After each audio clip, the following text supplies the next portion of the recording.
Di depan layar, Iran berjibaku menghadapi kekuatan militer Israel dan Amerika Serikat. Namun tidak banyak yang tahu bahwa di belakang layar, perang intelijen juga begitu intens. Yang terbaru, Badan Intelijen Iran mengatakan telah membongkar jaringan spionase dan sabotase yang terkait dengan Amerika Serikat, Israel, dan Inggris di kota Kerman di Iran Tenggara. Disebutkan bahwa 51 orang ditangkap karena melakukan pengumpulan informasi intelijen, pengorganisasian bersenjata, dan penghasutan kerusuhan. Beruntungnya, beberapa sel mata-mata dan kelompok terkait telah diidentifikasi dan dinetralisir. Sayangnya, ini hanya satu kejadian, karena selama perang berlangsung, gerakan bawah tanah seperti ini jauh lebih intens.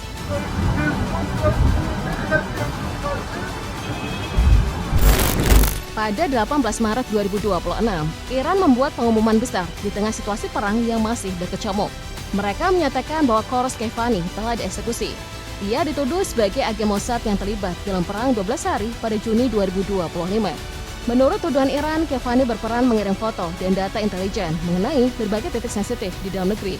Informasi itu dianggap sangat penting karena dipakai untuk menentukan sasaran serangan. Waktu pengumumannya pun terasa sangat simbolis. Pada saat yang hampir bersamaan, Menteri Intelijen Iran, Esmail Khatib, tewas dalam serangan udara di Teheran. Karena itu, eksekusi terhadap Kefani dipandang bukan sekedar bentuk hukuman. Iran juga ingin menjadikannya sebagai pesan keras bagi siapapun yang mencoba membantu musuh di tengah konflik yang sedang berlangsung. Tetapi kasus ini ternyata hanya sebagian kecil dari operasi yang jauh lebih besar. Sebelum Kefani dieksekusi, aparat keamanan Iran diam-diam sudah melakukan penangkapan dalam jumlah besar. Kepala Kepolisian Iran Ahmad Reza Radan mengatakan sekitar 500 orang telah diamankan karena dicurigai bekerja untuk Israel. Jumlah itu menunjukkan bahwa jaringan yang mereka hadapi tidak kecil. Dari sekitar 500 orang tersebut, 250 diantaranya disebut memiliki posisi penting dan akses strategis. Mereka diduga mampu memberikan informasi sensitif mengenai berbagai target di Iran, mulai dari fasilitas militer sampai infrastruktur vital. Selain itu, ada sekitar 50 orang lain yang ditangkap dengan tuduhan berbeda. Mereka disebut berperan sebagai tentara bayaran. Pihak membantu Amerika dan Israel untuk mencari lokasi-lokasi strategis, termasuk layanan publik dan jaringan infrastruktur. Dari hasil pemeriksaan mulai terlihat bagaimana operasi ini dijalankan. Salah satu tersangka mengaku bertugas merekam lokasi yang menjadi sasaran serangan agar target bisa dipastikan dengan tepat. Bahkan ketika serangan pertama gagal, ia disebut meminta agar lokasi yang sama kembali diserang. Itu menandakan bahwa koordinasi dilakukan langsung di lapangan. Kasus lain bahkan terdengar lebih mengejutkan. Seorang agen wanita ditangkap setelah merekam detik-detik bom jatuh di kawasan sipil, lalu mengirim video tersebut ke kontak yang diduga terhubung dengan Mossad.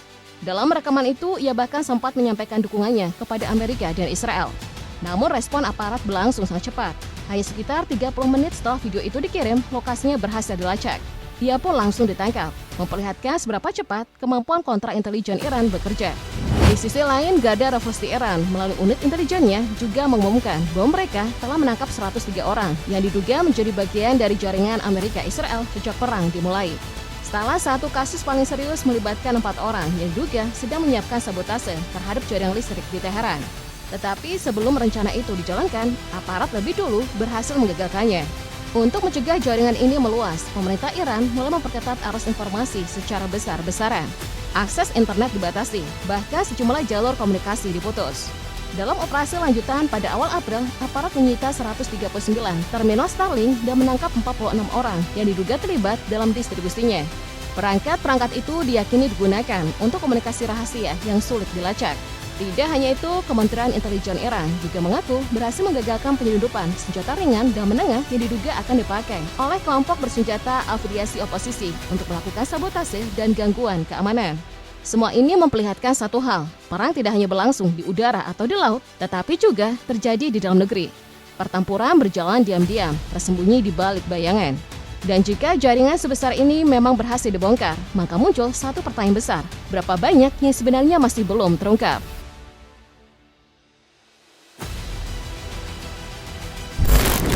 Rangkaian serangan intelijen, operasi balasan, dan perang psikologis yang terus terjadi ditambah gagalnya perundingan damai di Islamabad menjadi titik yang mendorong konflik masuk ke babak baru. Situasi bukannya mereda, justru semakin memanas. Kini tanda-tandanya makin terlihat jelas. Ada persiapan menuju konfrontasi lanjutan antara Amerika Serikat dan Israel melawan Iran. Dari sisi militer, sinyal paling kuat terlihat dari pergerakan United States Air Force ke Timur Tengah. Puluhan pesawat angkut strategis seperti C-17 Globemaster III dan C-130J Super Hercules terpantau bergerak ke kawasan tersebut. Mereka tidak datang kosong. Pasukan, sistem pertahanan, dan logistik tempur dalam jumlah besar ikut dibawa masuk. Pergerakan ini jelas bukan sekedar rotasi rutin, polanya sudah sangat familiar. Dalam berbagai eskalasi sebelumnya, peningkatan pengerahan pasukan seperti ini hampir selalu menjadi pertanda bahwa sesuatu yang lebih besar sedang dipersiapkan. Artinya, tekanan diplomatik mulai ditinggalkan dan perlahan digantikan oleh kesiapan tempur penuh. Sementara itu, Iran juga tidak menunjukkan tanda-tanda akan mundur. Sistem pertahanan terus diperkuat, pengawasan diperketat, dan pesan-pesan keras terus diarahkan kepada lawan. Semua pihak bergerak, semua mulai bersiap. Dan pada titik ini, semakin jelas bahwa kawasan sudah tidak lagi berada di fase konflik terbatas, melainkan di tepi bentrokan baru yang bisa berubah menjadi perang terbuka kapan saja.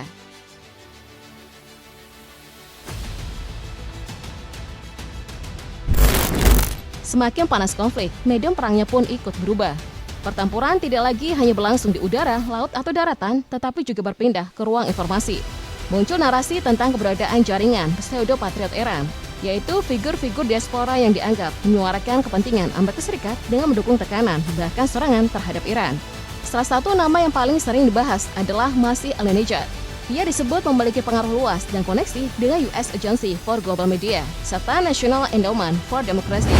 Bersama figur lain seperti Nazanin Boniadi dan Azhar Nafisi, mereka dinilai membentuk jaringan yang terdiri dari media, akademisi, dan aktivis yang aktif mempengaruhi opini global. Namun perang narasi ini tidak berhenti di sana. Di media sosial dan di jalanan, perubahan simbol pada bendera Iran sempat memicu kontroversi. Penggunaan lambang yang dianggap tidak resmi dituding bukan sekedar kesalahan teknis, melainkan bagian dari propaganda untuk membentuk persepsi publik dan melemahkan legitimasi identitas negara. Iran pun membalas dengan caranya sendiri. Kelompok peretas yang menamakan diri Handala muncul dan langsung melancarkan serangan cyber. Sasaran pertama mereka adalah Kaspatel. Email pribadinya berhasil dibobol, lalu sejumlah dokumen dan foto pribadi disebarkan ke publik.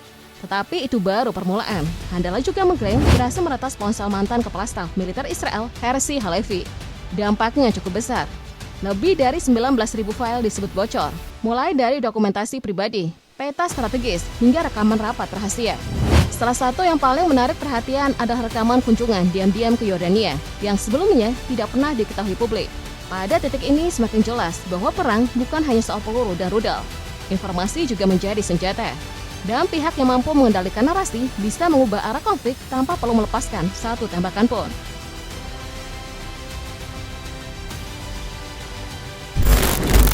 Kini perhatian dunia mengarah ke satu titik paling krusial, Selat Hormuz. Ketegangan di jalur energi terpenting dunia itu memasuki babak baru. Konfliknya bukan lagi hanya melibatkan Iran dan Amerika Serikat, tetapi juga China yang mulai tampil sebagai pemain penting. Dalam proses gencatan senjata, China disebut berada di belakang Iran.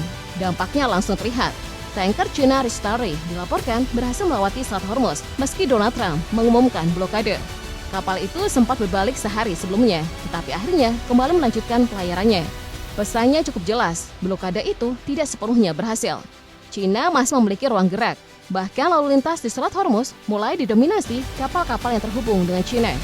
Situasi ini memberi Beijing posisi strategis, bukan lagi sekedar pengamat, tetapi juga pemain aktif dalam krisis. Di satu sisi, China punya kemampuan untuk menekan Iran melalui akses terhadap data intelijen satelit. Namun di sisi lain, jika kepentingannya terganggu, Beijing juga bisa berubah menjadi sumber dukungan, termasuk dalam bentuk informasi targeting terhadap kapal angkatan laut Amerika Serikat. Artinya, keseimbangan kekuatan di Hormuz sekarang jauh lebih rumit. Ketegangan tidak lagi sekedar soal Iran melawan Amerika, tetapi juga melibatkan kepentingan negara besar lain yang ikut menentukan arah konflik. Dampaknya langsung terasa ke seluruh dunia. Harga energi mulai melonjak, bahkan sebelum efek penuh blokade benar-benar terjadi. Sekitar 20% pedagang minyak dan gas dunia melewati Selat Hormuz, sehingga gangguan kecil saja sudah cukup memicu lonjakan harga dan kepanikan pasar. Menariknya, Iran justru diperkirakan lebih mampu bertahan karena masih memiliki kapasitas domestik dan cadangan pasokan. Sebaliknya, negara-negara teluk lain mulai merasakan tekanan yang lebih besar. Dan di tengah semua itu, Timur Tengah kini berada di titik paling rapuh di antara diplomasi yang belum pasti dan ancaman kehancuran yang semakin nyata.